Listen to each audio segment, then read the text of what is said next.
Who are Android 19 and Android 20? Because I think they're probably two of the most misunderstood characters in the entire Android saga. And if we start off with Android 19, he's completely artificially created by Dr. Gero. And unlike Android 17 and 18, he wasn't originally a human who was being modified, okay? He's a machine from the very beginning, and his design tells you quite a bit about how Gero intended for 19 to operate, right? Goku's normal attacks were not going to do any damage. They were going to be absorbed and essentially used against, him, right? Clever ability. We know that was 19's main instructions and creation purpose. But Android 20 is a completely different situation when we're talking about Dr. Gero himself, because he eventually converts his own body into an android, allowing him to preserve his mind while gaining the physical advantages of an artificial body.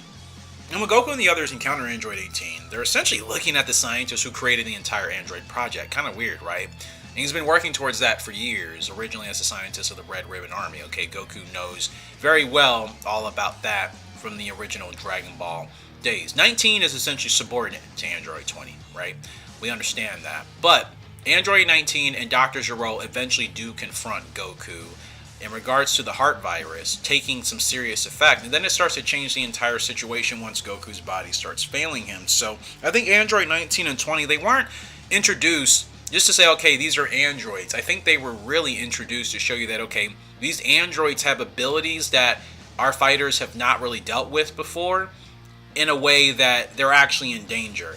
I never really felt, even the original Dragon Ball, that the Red Ribbon Army, even as the main antagonists in some of the sagas back then, they didn't feel that they had the same weight that they obviously did in Dragon Ball Z. And I don't know if that's just time bias or whatnot, but it feels like the Red Ribbon Army, with what Dr. Gero was able to finally create and manifest in Dragon Ball Z, I think that puts them in a scarier light than where they initially were in the beginning phases of still developing the Android projects in the original Dragon Ball. So Gero is able to survive a little bit longer, obviously, than Android 19, but it's the technology that Android 19 uses and that Android 20 is essentially recreated from Dr. Gero himself. I think those two individually are two parts of the same project, right? 19 is completely artificially created just to simply be subordinate and fight alongside Dr. Gero himself. And then Gero again converts himself into an android like a weirdo. So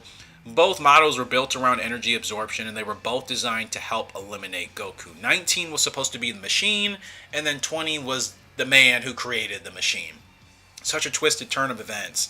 And they're the introduction to what Gero's Android project could really be capable of, and that was only just us scratching the surface. We then eventually got to see 17, 18, 16, Cell, and then others as the series continued on. Who is your favorite Android? Feel free to let me know yours in the comment section below. Outside of Android 21 being Bay, my favorite, it's still to this day, probably Perfect Cell, because why not? That was his ultimate creation, his ultimate purpose anyways. Give me your thoughts and your favorite. This is Kaioken Striker.